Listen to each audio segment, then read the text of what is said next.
Last time, we went from a scratch in the sand to a nest so heavy it can snap the branch holding it up.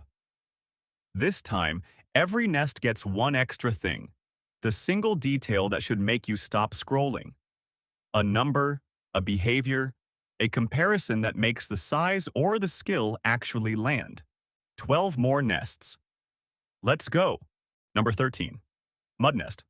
Barn swallows, cliff swallows, and house martins don't collect mud. They manufacture it, mixing wet pellets with grass and saliva and gluing them onto cliffs, bridges, and buildings. Building takes 1 to 3 weeks, and the nest gets patched and reused for years. A single nest can be built from over 1,000 individual mud pellets, each one carried in, placed, and shaped by beak alone, one at a time. That's like laying more than 1,000 individual bricks using only your mouth, no trowel, no hands, just patience. This design saves them from collapse in heavy rain and the temperature swings that would kill eggs in a soft, unprotected nest.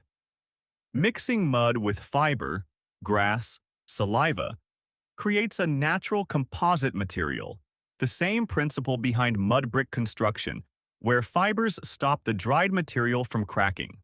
Number 14. Grebe nest. Great crested grebes and little grebes build platforms of reeds and waterlogged plants, anchored loosely so the whole nest rises and falls with the water. 5 to 10 days of work, one season of use. Before leaving the nest, a parent will often drag wet vegetation directly over the eggs, a handmade lid that hides both scent and shape from predators overhead. It's a houseboat that tucks itself in at night, rising with the tide, and pulling the covers over its own eggs before anyone leaves the room. This saves them from flooding. A fixed nest on the bank would drown the first time the water rose. The reeds trap pockets of air as they decompose, giving the whole platform natural buoyancy without the bird doing anything beyond stacking material. Number 15. Tree fork nest. Pigeons, doves, crows, magpies, and dozens of songbirds build ordinary nests of twigs and grass. But they wedge them exactly where 2 or 3 branches meet. 1 to 2 weeks of work, and the fork carries the weight for free. The bird builds zero structural support of its own. The entire nest's stability comes from picking the right V-shaped junction and letting the tree do the engineering. It's the difference between building your own hammock frame and just finding the perfect 2 trees already standing the right distance apart. This saves them from the nest tipping or falling in wind, since a single branch can flex and roll a nest right off. A fork splits the load across 2 branches instead of 1. The same weight distribution principle engineers use in a truss bridge. Number 16. Bower nest. Male bowerbirds spend several weeks arranging sticks, then decorating the structure with flowers, berries, shells, feathers, and stolen bright objects, sometimes rearranging it obsessively for the entire breeding season. No eggs ever touch this structure. Some males specifically hunt for blue objects because females are proven to favor that single color above all others, meaning color choice alone can decide who gets to mate. It's a bird building an entire art gallery, curated by color palette, purely to get one specific visitor to say yes. He'll never spend a single night inside it. This saves them from nothing physically. The bower protects no eggs. Its job is genetic, not structural. It filters which males get to pass on their traits at all. This is a textbook case of sexual selection, a trait like design skill or color sense, evolving purely because it improves mating success, independent of any survival benefit. Number 17. Leaf nest. Tailor birds pierce the edge of a large leaf with their beak and stitch it shut using spider silk, plant fiber, or fine cotton-like fluff, then weave a soft cup of grass and feathers inside. 1 to 2 weeks, start to finish. The bird is functionally sewing. using its beak as a needle and silk finer than human hair as thread, on a living leaf that's still green when the stitching is done. It's a seamstress hemming a pouch out of a single leaf, using thread you'd need a magnifying glass to actually see. This saves them from visual predators, birds and snakes that hunt by sight and would spot a bare, non-green nest instantly. Because the leaf stays attached and alive, it keeps photosynthesizing, which delays wilting and yellowing, so the camouflage holds far longer than a dead leaf would.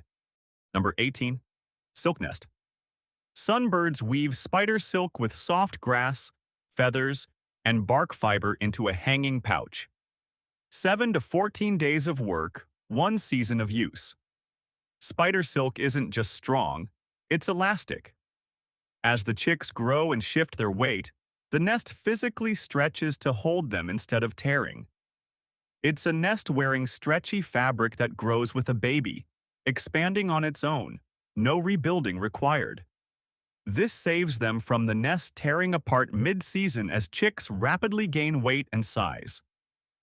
Spider silk has one of the highest strength-to-weight ratios of any natural material. Pound for pound, tougher than steel, which is exactly why it's worth the effort to collect. Number 19. Thorn's nest. Shrikes and certain weaver birds build ordinary nests of twigs and soft lining, then place the entire structure deep inside a thorny bush or acacia tree. 1 to 2 weeks of work, 1 to 2 seasons of use. The bird builds 0 physical defenses of its own. Every predator, snake, cat, climbing bird, has to physically crawl through a wall of spikes before it ever reaches an egg. It's building a nursery inside a coil of barbed wire and letting the wire do all the guarding. This saves them from snakes, cats, and other climbing predators that could otherwise reach the eggs directly. It's a passive defense strategy, protection that costs the bird 0 ongoing energy once the nest is placed, unlike defenses that require active guarding. Number 20. Sociable nest. Sociable weavers in southern Africa build one shared nest, hundreds of birds contributing dry grass and sticks at once, with no real finish line. The structure just keeps growing every year the colony survives. Some of these nests survive 50 to 100 years, house over 100 breeding pairs at the same time, and can weigh close to a ton, passed down across generations of birds that never met each other. It's an apartment building heavier than a car, still standing after a century, with tenants moving in whose great-great-grandparents were born in the exact same rooms. This saves them from brutal desert temperature swings and lowers each individual bird's predation risk through shared group vigilance. This is colonial thermoregulation. Shared insulated walls cut the energy each bird needs to burn, just staying warm, the same reason huddling penguins save energy as a group. Number 21. Grass nest. Bioweavers, warblers, and countless songbirds weave fresh grass, beak only, into a tightly interlaced structure. 5 to 15 days of work, 1 season of use. The weave is engineered to flex, not resist. In high wind, the nest bends instead of snapping, the same principle that keeps skyscrapers standing in an earthquake. It's weaving a basket strong enough to survive a storm, using nothing but your mouth as the only tool. This saves them from destruction in high wind, since a rigid nest would crack while a woven one simply bends. Flexibility over rigidity is the same principle engineers use in earthquake-resistant buildings. Structures designed to sway survive forces that would shatter a stiff one. Number 22. Root nest. Swallows and some kingfishers dig into riverbanks and tangled root systems, lining the chamber with fine roots, grass, and feathers. 1 to 2 weeks of excavation, reused across seasons if the soil holds. Underground, the chamber naturally regulates its own temperature, cool in summer heat, insulated against winter cold, with zero mechanical help. It's a home with built-in air conditioning and heating, dug entirely by hand, running with no power source at all. This saves them from extreme surface temperatures and predators that can't dig or track a scent underground. Soil is a natural insulator, the same reason basements stay cool in summer. Underground chambers barely feel the swings happening just above ground. Number 23. Rock crevice nest. Black redstarts, rock wrens, and some swifts tuck a simple nest of grass, moss, feathers, and twigs into a crack in a cliff or boulder. 5 to 10 days of assembly, reused year after year. The entrance is often barely wider than the bird itself, narrow enough that most predators are physically incapable of entering, regardless of how badly they want in. It's squeezing an entire nursery behind a male slot, too narrow for anything larger than the male to fit through. This saves them from larger predators that are simply too big to physically enter the crevice, no matter how motivated they are. It's a size-based exclusion filter. The entrance itself does the defending, requiring no active behavior from the bird at all.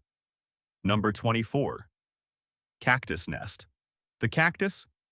Wren builds a football-shaped nest of dry grass, plant fiber, and twigs, hidden directly among cactus spines.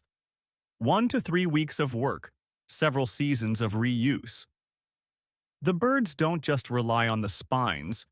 They build extra decoy nests nearby, deliberately empty, just to make predators guess wrong about which one actually holds the eggs. It's building your house inside a wall of swords, and then building 2 fake houses next door, just in case someone gets past the swords. This saves them from ground predators and larger birds that can't navigate the spines to reach the real nest. The decoy nests raise a predator's search cost, a documented anti-predator strategy in behavioral ecology, where wasted effort searching fake targets protects the real one. 12 more nests, one that stretches like fabric, one that's basically a century-old apartment complex, and one built with nothing on the inside at all. And there's still stranger engineering ahead. A nest made of pure saliva, colonies packed together by the thousands on open water, and birds nesting inside active termite mounds. Part 3 is coming. Subscribe so you don't miss it.